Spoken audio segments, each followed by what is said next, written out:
to my session, Do You Still Need Sass in 2023? Here at New England Drupal Camp 2023. First, a little bit about me before I get started. My name is Aubrey Sambor. I am a lead engineer at Lullabot, and it is a fantastic place to work. I live across the state of Massachusetts in Northampton. It took me 3 hours to get here from Northampton yesterday. The Mass Pike on Friday afternoon is bad, so I'm not going to do that again. I'll leave a different time. And then I've been working with CSS since the late 90s, so about 25 years. I like to say I got into CSS when I wanted to remove underlines from my links, and the only way you could do that in the 90s was to write some CSS. Not really a thing I do today, but back in the late 90s when I was a teenager, I needed my links to look cool, so I got rid of my underlines. Don't do that now, please. You can find me online at a few different places. I'm mainly on Mastodon at labyrinth.social/starshaped. I have a blog at starshaped.org. I have a LinkedIn and a Drupal.org account if you wanted to add me there. So I'm going to go over what we're going to talk about today. I'm going to first talk about an overview of native CSS features that can replace Sass functionality. If you want to use PostCSS to implement any up-and-coming features that aren't supported yet in all browsers. Ways to add native CSS to your Sass code to start using modern CSS today. And I'm going to end with the question, should you still use Sass in 2023? First, I'm going to go over what can CSS do in 2023 now. Firstly, and you've probably seen these before if you've been working with CSS in any capacity in the last few years, but custom properties, aka CSS variables. They've been available in browsers since 2016, and they can be used in place of Sass variables if you're using Sass in some places, except for when you're in mixin, if you're using Sass mixins and things like that, and I'll talk about that later on. And these are useful because they are not compiled like Sass is. You can actually change them on the fly using JavaScript, and these are very useful in case you want to do some sort of color changes or things like that using JavaScript. And I have an example of that in a code pen that is right here. I want to make sure people can see this, and it looks pretty dark. I don't know, can people see this, or should I make it bigger? It's a little hard to see. All right. Is that better? It's okay. It's really bright here, so it's not your computer. Yeah, I was wondering if I should turn some lights off because it is a little. Yeah, that might help. Okay. Probably help. Yeah, where the lights are they? Right Ooh. behind you, yeah. Oh. Do I just turn off? Sure. Ooh, it's dark in here. That's much better. Okay, great. All right, now you can see my code, which is the important part. So hopefully no one falls asleep. Hopefully all that coffee is doing a good job. Anyway, back to what I'm talking about here. So let me make this a tiny bit smaller. So this is an example of how to use custom properties to change the color of custom properties and JavaScript to change a color on the fly. It's a pretty basic example. There's some HTML that just is displaying a header with a button that says change color with a square with a rectangle below it that's set to be teal. And then I have some CSS that is setting two custom properties, the text color of 333 and a background color of teal. And then I've just got some basic like body, H1, container colors, things like that. So, but the main thing to look at here is these two custom properties in the room right here. And then I have some JavaScript. Bear in mind, this is probably not the best way to write this JavaScript, but this is just an example to see how this works. I can probably make this better, and other people who are better at JavaScript than I am can probably write it better too. But what it's doing technically is it's just getting the button, it's getting the page styles, which is getting all the page styles on the page using this getComputedStyle call. So this is getting every single CSS declaration on the page. There's like hundreds of them. But what I'm concerned with here is getting these two custom properties because that's what I want to manipulate in this code. And I'm adding an event listener to the button so that it calls this function that I wrote down here called toggle background. And the first thing that this is doing is getting that property value of that background color. So it's calling this custom property background color. So it's going to set the current background variable here to be teal because the color is teal. Then I have some very rudimentary, if the background color is teal, set this property, the background color property, to be a different color because I want to change it to pink. So that's what this line 12 is doing right here. And then else it'll go back to teal. And the way this works is that you click this button right here and it changes from pink to teal. So I'm just giving you an example of how you can actually change these custom properties in JavaScript without having to like recompile your Sass code or anything like that. So that makes custom properties really useful if you need to change something like this.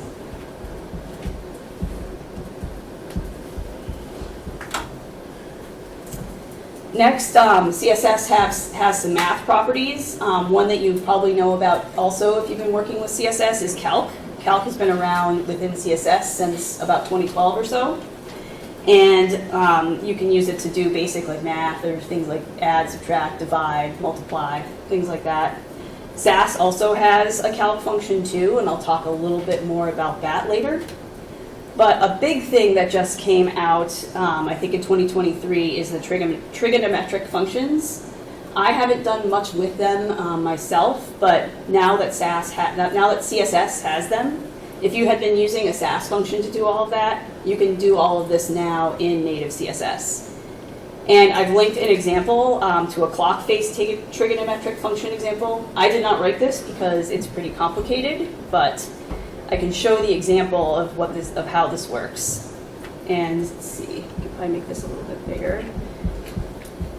And what I'm showing is you can build this kind of clock face right here using CSS trigonometric functions by calculating where all the numbers go around the clock face. And there's some code down here. Where is it? It's this right here. It's math because it's trigonometric functions. So this is the way you calculate the x and y coordinates using sine, cosine. I think it's just sine and cosine. Where you get this x variable where it's calcing the radius plus the radius times the cosine of the degree, which is what all the numbers are around the clock. And then the y is the same thing, only it's using the sine instead. So this is all just showing that you can use CSS to do something like this. So this is calculating where every single one of these numbers go around the diameter of this circle. And you use trigonometric functions to do that. So it's pretty cool that you can just do this with native CSS and not have to use a Sass mixin or anything to do this kind of work if you're working with a lot of like triangles or circles or things like that. So it's just another thing that you can do in Sass now, or in CSS now, that you don't really need Sass for anymore.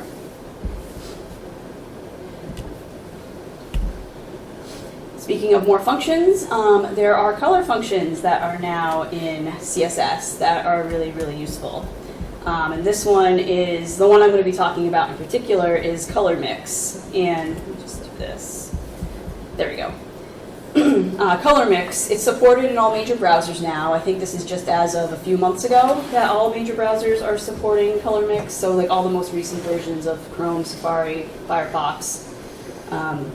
And this can be used in place of a mix function in Sass if you're using that. You may, like my main use case for a color mix or a mix property is if I want to lighten or darken a color without it looking kind of funky in the color space. So with color mix, you can add a percentage of the mix to both values. Like say you're mixing a pink with a white, you can add like I want 85% white and 15% pink. Where the Sass mix, you only put one percentage value in and it adds it to the first variable in your Sass function. A caveat with this, and I said earlier that you can use custom properties with Sass. It's hard to use these custom properties in a Sass color function because Sass variables compile at runtime and custom properties are compiled when they're used. So if you're trying to set a Sass variable to be a CSS custom property variable, the custom property variable will only get rendered when it's used, so it might not work in your Sass functions. And I have an example of this to show in this code pen right here. It's this one. So this is two examples. There's a background color using the CSS color mix, and the other one is a background color using the Sass mix function. And again, it's a pretty simple HTML structure here. It's two divs, one with a container CSS class and the other with a container Sass class. And the CSS I'm setting the custom properties, main color and mix color, to be pink and white. But then I'm also setting a Sass variables, main color pink, mix color white. I'm duplicating it because of what I was saying earlier about how the CSS custom properties aren't rendering in time for the Sass mix function to use. And I can show you down here how these container CSS and container Sass are being used. I'm using color mix here on line 30, and I'm mixing the main color and the mix color, 15% of the pink, which is the main color, and 85% of the white, which is the mix color. And I'm just sticking with RGB here. You can use any other color spaces you'd like here. You can use OpenLCH, any of the other newer ones, but I just stick with RGB for this simple example. And then I have a call for the Sass mix function down here on line 39, which again does the same thing, only it takes one percentage, the 15%, which is saying I only want to use 15% of the main color. And so I can show you what happens when you try setting, say, this custom property, this Sass variable to be the custom property. Like I'm setting on line 7, I want the main color to just use the main color custom property I set up there. But I'm getting an error, and the error is it's saying the var main color is not a color. And that's because, like I was saying earlier, this hasn't been used yet, and the mix Sass mixin or mix Sass function is trying to run it before it's actually being used on the page. So it's not detecting that it's a color. So it's not being used correctly, and so I'm hoping there's a different way to do this. I would think I was trying like using some interpolation, like doing like I was trying to do some other stuff and I couldn't get it to work. You can do it. I can show you how after. Oh, that'd be great. Yeah, good. Someone finally in one of my I sessions. use it for loading like icons dynamically, like Oh, URLs. sweet. So, Yep. Someone in the audience is going to show me how to do this afterwards. So keep yeah. Stay. You'll be updated with that later. All right.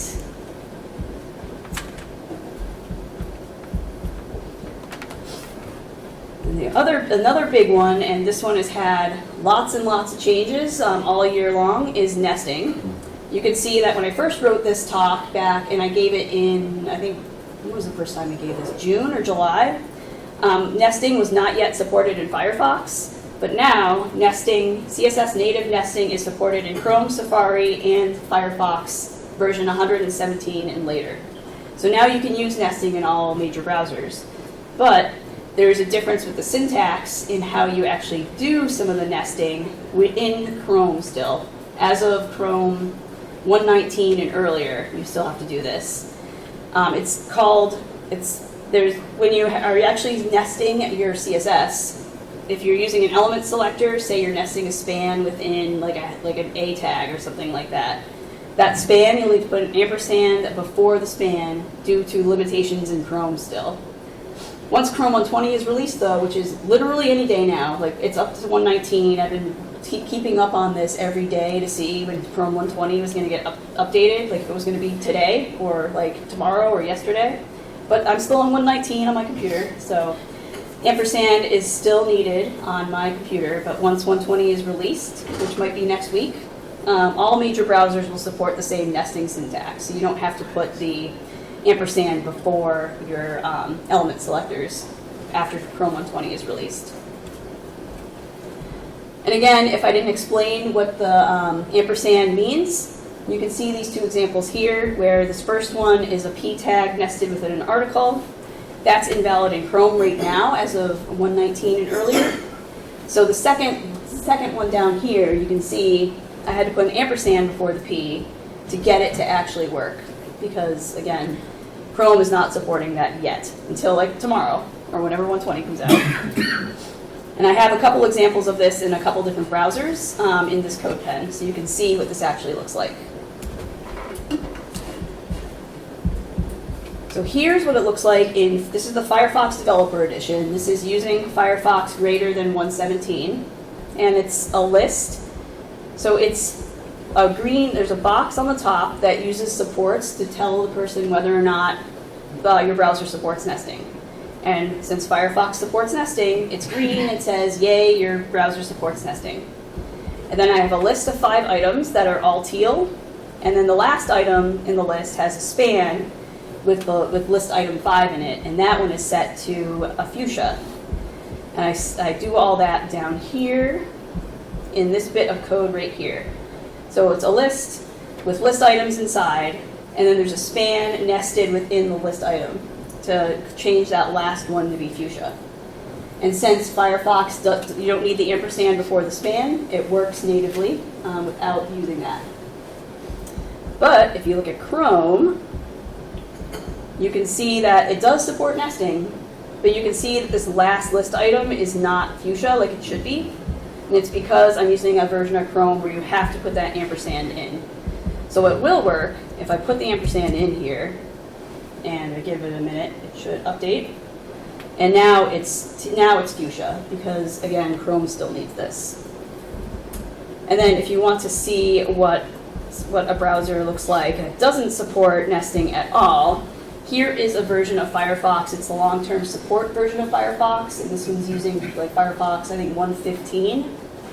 And this, you can see there's a fuchsia box that says, no, your browser doesn't support nesting. And then none of the list items here even get that teal that I had set them to, because it doesn't support nesting at all. And again, it's the same code I have, but again, since nesting is not supported in these earlier browsers, you won't see any of the colors that I set. That ampersand doesn't break anything in browsers that do support the newer nesting syntax, does it? Yeah, let's find out. Let's see. If I put it right here. Oh, this is Chrome. Let me go back to Firefox here. My actual Firefox. Yeah, so let's see if it happens. Nope, doesn't break it at all. So if you're wanting to just like cover everything, just keep on putting the ampersand in. But I'll go over PostCSS in a little bit to do that too, if you want to stick to one or the other with nesting syntax.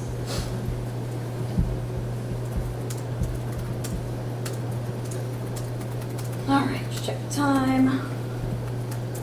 So that's all good, all the stuff that's coming up that's in native CSS right now. What if you want different Sass-like functionality on your site that isn't in CSS just yet? And this is where I'll talk a little bit about PostCSS, if anyone has or hasn't used that yet. And if you don't know what PostCSS is, it's a Node.js tool to transpile your CSS, and there's a lot of various and assorted plugins to do this. There's a few different types. Some of them replicate what's coming from the CSS working group. Some of them replicate other Sass features that you might want in your code base. And others are just kind of nice to haves in CSS. Like, it's not like a thing that's any kind of CSS specific thing, but it's things that might help you day to day when you're writing your code. First, I'll go over a couple different plugins that have future CSS syntax. There's the first one, and I think the nesting ones are going to be a little obsolete down the road if all the browsers are going to be supporting. It's called the relaxed syntax, when you don't put the ampersand, you don't have to put the ampersand in. But there is a PostCSS nesting plugin, and this follows the CSS nesting specification, which again this year has been all over the place with the ampersand. There's another one called PostCSS Custom Media, and this follows the custom media specification, which is essentially is a way you can use custom properties in your media queries, which is one thing you cannot do with custom properties out of the box right now. There is PostCSS Media Min-Max, and this one adds that range notation. I think range notation is actually supported by all major browsers now, but if you need to support older browsers and you want to use this syntax, you can add this PostCSS plugin and you'll be able to use that everywhere. And then there's a huge collection of all of these future CSS syntax plugins at PostCSS Preset M. You can pull that in, or you can find various and assorted ones that you just want to pull in without pulling the whole package in. So that's a way also to keep up with what's coming from CSS and being able to support all browsers the same way with it. Next up is PostCSS plugins that replicate Sass functionality. And some of these would be useful if you're still wanting to use Sass, but also want to start using some PostCSS to maybe if you want to move away from Sass. The first one is PostCSS mixins. It replicates mixin functionality in Sass. I think a lot of these names are going to be pretty obvious. PostCSS mapget replicates the mapget functionality in Sass. Define functions replicates functions. And then there's PostCSS nested, not nesting. It replicates Sass's version of nesting, which never allowed for the ampersand before the element selector. And then on the PostCSS website, there are a list of PostCSS plugins that are run the range from some of the ones I talked about on the previous slide, and some of these that are just existing plugins that probably go wild. I didn't really dig into some of the more wild ones. That might be something to add to this talk, to find some of the most bonkers plugins you can put in just for fun. Not that I would recommend to use. And then there's a few PostCSS plugins with useful functionality that, again, doesn't have to do with actually writing a lot of CSS. First one is CSS Nano. This one's a minifier built on top of PostCSS. If you don't have any other kind of thing that's minifying your CSS, you could do it through PostCSS. It's an option you have. There's PostCSS PX to REM. So this converts any pixel units that are in your CSS to rem units in case you like writing all of your font sizes and margins and things like that. If you're using pixels for margins or rems for margins, you can write everything in pixels, and this plugin will convert it all to rem, so you don't have to do the math. And then there's PostCSS import, and this transforms import rules and inlines all your styles. This is similar to using Sass partials. This probably could have gone in one of the other slides about Sass CSS that mimics Sass functionality, but it's a PostCSS plugin, so I wanted to put it here instead.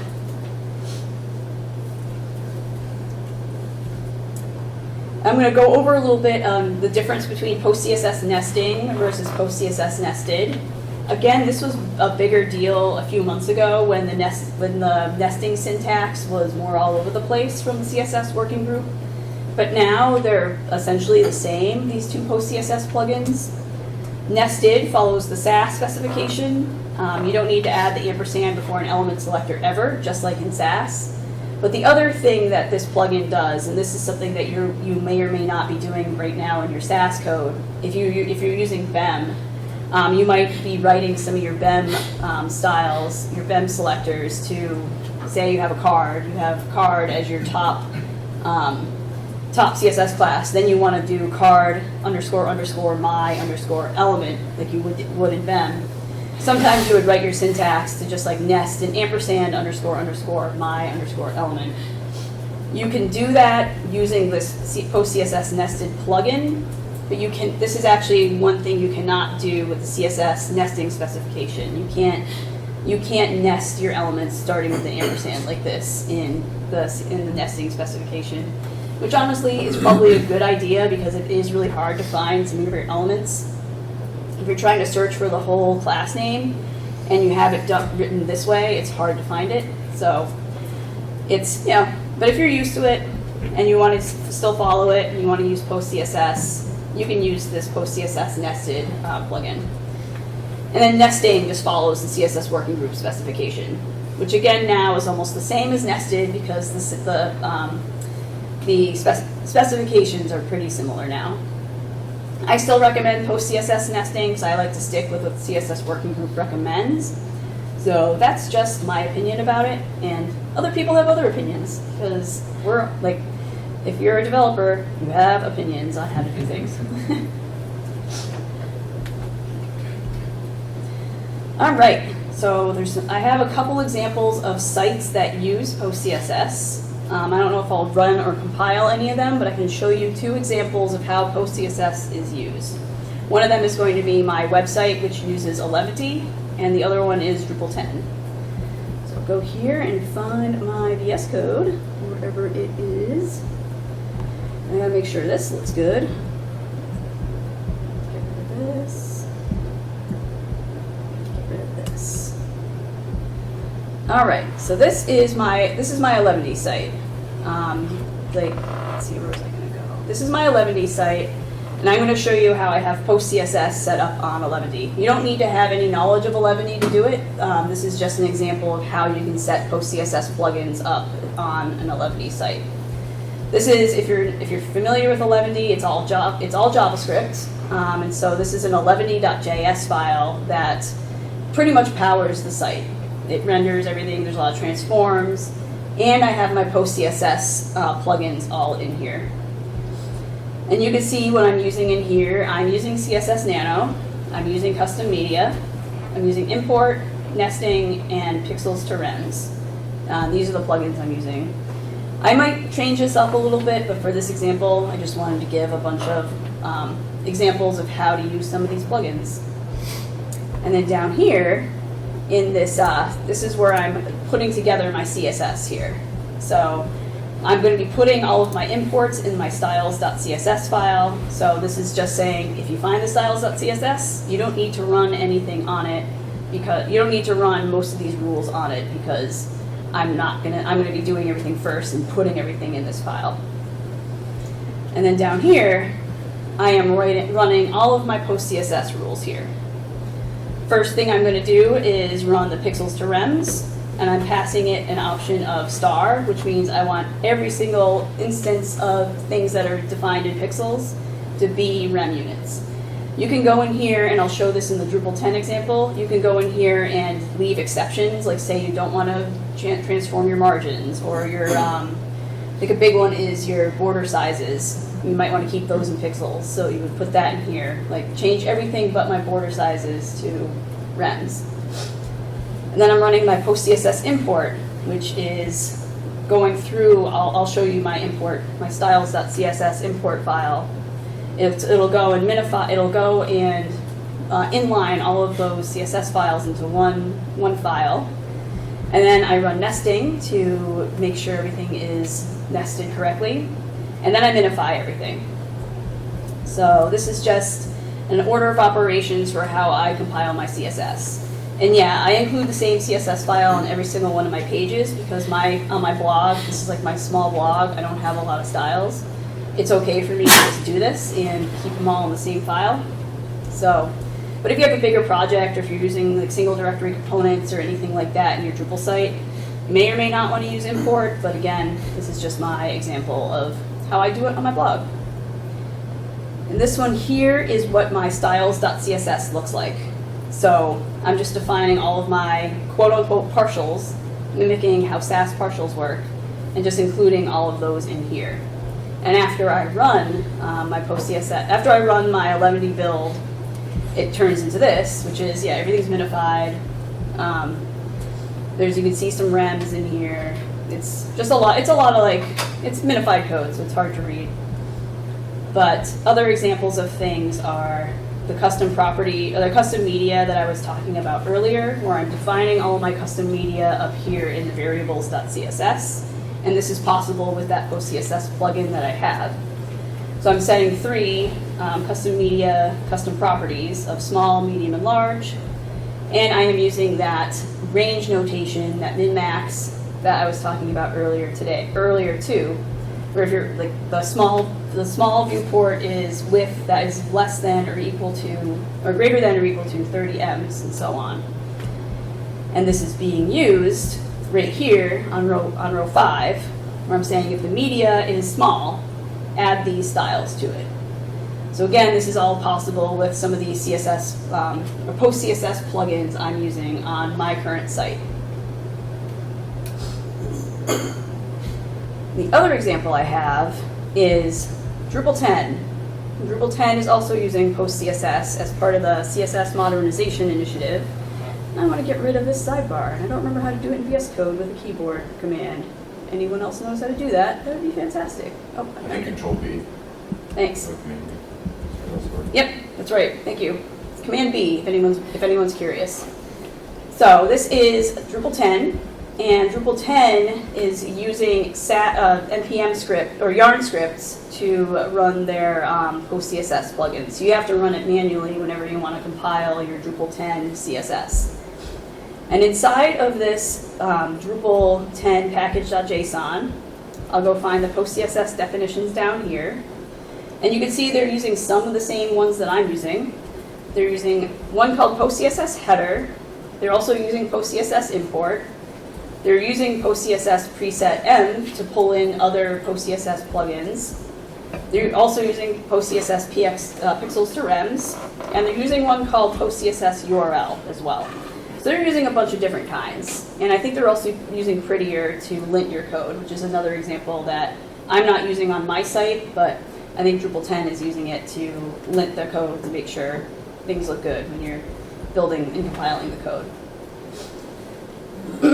And then within this compile.js, this is where all of the PostCSS is being executed.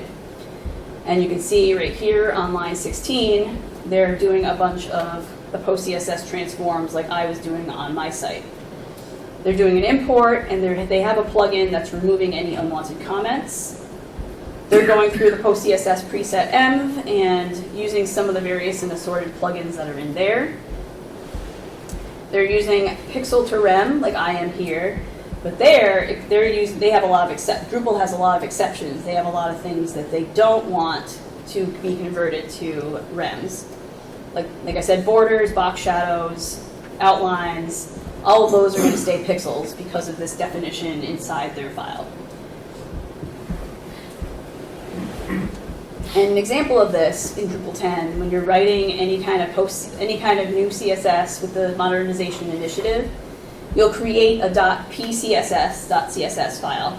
So you'll write all your code in here, and then when you run the yarn, I think it's yarn run build or yarn run watch, depending on if you want to watch or build your code, it'll transpile this code into a layout.css file, which I have right next to this. And you can see in this definition, this is just a random example I found, that they have a margin top of 1.5 rems and the margin bottom was defined as 80 pixels. I'm not sure why both of them weren't defined as pixels or rems, but it was an example I found to show that after it's transpiled, you can see that the margin bottom is now 5 rems because the pixel to rem changed that to be a rem value instead of a pixel value. I'm trying to think if there's anything else to show in here, but nope. It's a basic overview of how PostCSS actually works in the wild with 2 different examples.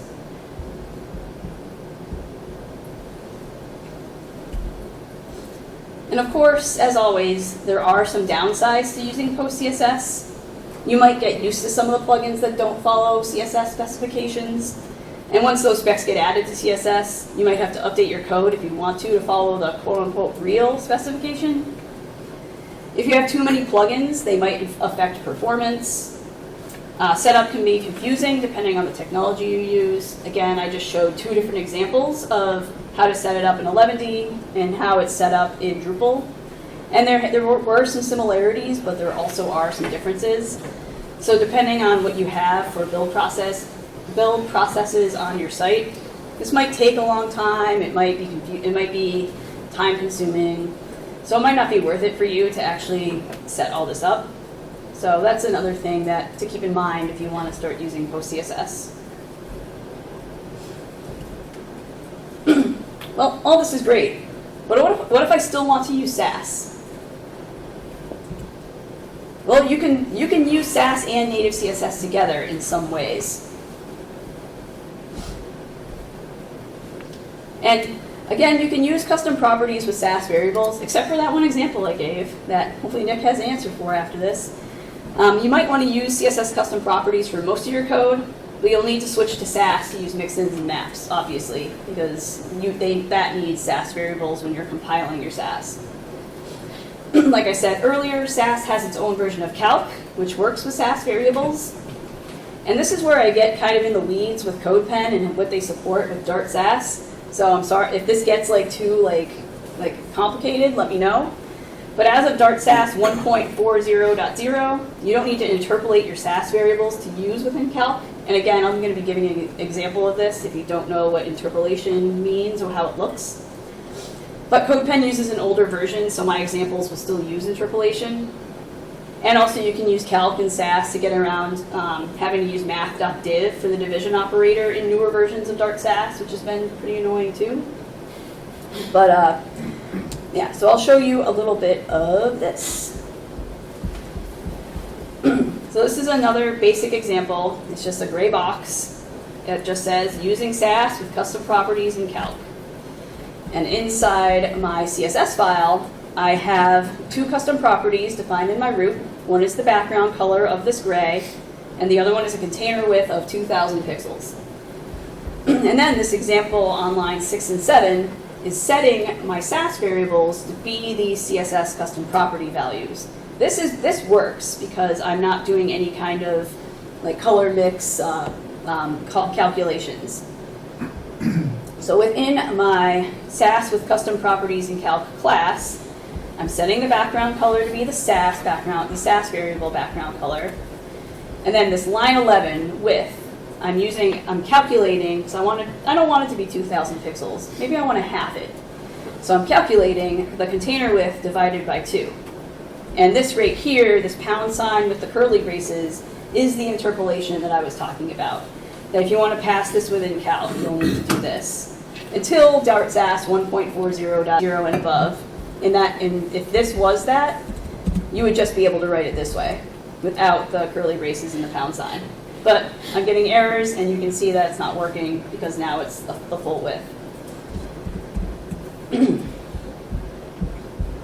Still getting an error.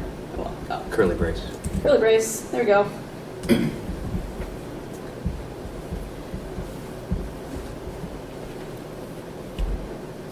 All right, so nearing the end of this, and this is probably the question that everyone wants to know. Should you still use Sass in 2023? No one's going to like this answer, but it's the answer that I'm going to give. It depends. I'm not going to tell you yes or no that you should or shouldn't use it. And here are some reasons to still use Sass in 2023. It's not going anywhere because it's used in a lot of places, so use it as much as you like, as long as you're using Dart Sass, because the other versions of Sass have been deprecated for a couple years, so make sure you're using Dart Sass, please. You don't feel like native CSS is quite caught up to Sass yet. There's a lot of things that you still want to use in Sass that CSS just doesn't cover yet. If your code base has a lot of complex mix-ins, functions, maps, other kind of sassy things that are not in custom CSS or in native CSS yet, you might want to still use Sass. And likewise, updating your code base to remove Sass would be too time-consuming, so you'll probably just want to stay with Sass. And if you are supporting a lot of really old browsers, like really a lot of old like legacy Firefox, if you need to support IE 11 still, even though it's not supported anymore. So those are all reasons to still use it. And again, lastly, if you still want to use Sass in 2023, use it. So I'm just going to go over what I just talked about, wrapping up. It's a great time. It is actually a great time to be a front-end developer, especially a front-end developer who focuses on CSS, because there's been so many new additions and so much movement in CSS, so it's been awesome. The new things that I really like are custom properties, the math functions, the color functions, and finally nesting. And if you need some enhancements to your native CSS, you can use PostCSS, and there are a few different ways to do it. You can add CSS that might not yet be supported by modern browsers. There might be Sass functionality you want to replicate, so there's some PostCSS plugins for that. Or you can add useful functionality like converting pixels to rems or minifying your CSS. And you can use Sass with CSS if you want to gradually switch your code base from one to the other. But again, I'm going to reiterate this, you should still use Sass if you want to. I've got a bunch of links here. Some of them are spicier takes than mine on whether or not you should drop Sass. The first one is it time to drop Sass? The second one is, do not drop Sass for CSS. So there's a bunch of different articles. There's more articles about color mix. There was a Syntax FM show earlier on a podcast talking about if vanilla CSS can replace Sass. So these are all really good reading if you want to learn more about whether or not you should drop Sass or not, and what would happen if you did or not. Again, here's some more information about me. If you want to follow me on social media or on LinkedIn or D.O, you can find me there. And yeah, that's it. Ta-da!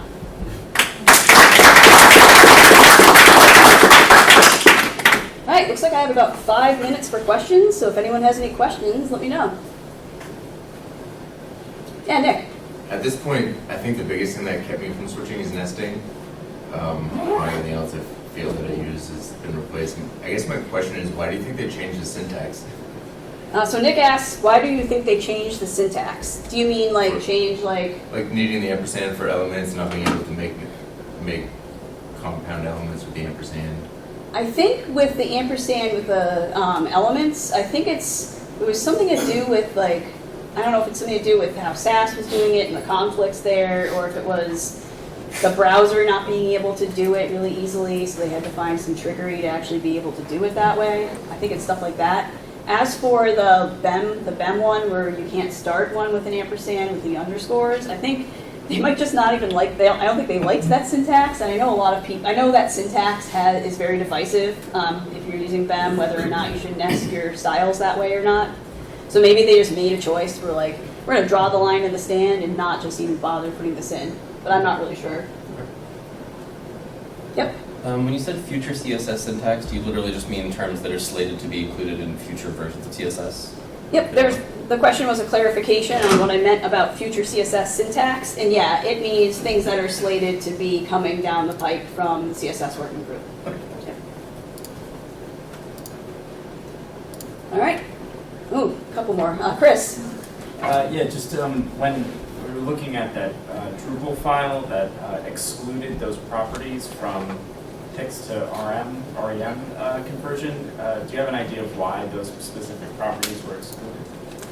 The question is, looking at the pixels to rems definitions for Drupal 10, why were some of these excluded? Why did the borders or anything, why did you not want that to be converted to rems? I'm not quite sure the answer for that. I assume there's probably a Drupal issue somewhere that was worked on that did that, but I didn't really dig into it to see what the reasoning was. But I think with borders especially, there's some talk about keeping borders as pixels because I think it's like the rounding, there's like rounding issues with rems and stuff with really narrow like 1 pixel border sizes, but I'd have to do some more research on that to see what that is and find some issues and see why they defined those. Yep. If you look into a crystal ball and into the future, in your opinion, do you think it'll ever go back to just being vanilla CSS and these other things will go away? So the question is, if I could see into the future with a crystal ball, do I think that Sass will go away and everything will be native CSS again? You know, I don't think so. I think Sass will probably be around for a while. I can't see it really going away. Maybe it'll start being used less and less, but I still think it will be around for a while. Yep. Why? Why? The answer is why. I don't know. I think a lot of code bases are going to be using Sass for a long time. I think it, like, with some of the reasons why people aren't going to move away, I think it's going to be too time consuming. I think, honestly, I think a lot of times it'll go away once they're starting their code bases from scratch and they're restarting everything. But I think it might take a long time. Maybe 20 years down the road it won't be used as much anymore, but I do think it'll be around for a while. My follow-up was, do you have a crystal ball? And if so, can I ask you something? Yeah. Follow-up is if I do have a crystal ball. Not yet. Maybe someday. All right, any more questions? I have a question. Yeah. So looking at this, like we don't do a lot with JavaScript frameworks. We're more like traditional Twig development. And this PostCSS solution seems to have a lot of JavaScript that is built into making it work. Yep. So that to me is more reason not to switch, right? Because we're not already using those JavaScript solutions. Yeah. The question was like if we're not using a lot of JavaScript in our solutions right now, moving to PostCSS is probably not going to be really useful for us. And yeah, that is a downside. That is a reason to stay with Sass. If you already have a good Sass solution set up and you don't want to get into like lots and lots of JavaScript and adding the JavaScript tooling to your site, then yeah, it's probably not worth it. But If you just want to use what's in native CSS that you don't need the PostCSS plugins for, you could still use some of that, like custom properties and the color mix and trigonometric functions and nesting. All of those you can just get from Sass without PostCSS now. So those are things you can use. But if you're wanting to like support some of the future syntax, like I was saying earlier, that's when you would like set up PostCSS. And it sounds like your use case is more, we'll stick with Sass, but maybe sprinkle some native CSS stuff in your code. So yeah, that makes sense. All right, I think that's it. So thank you all very much.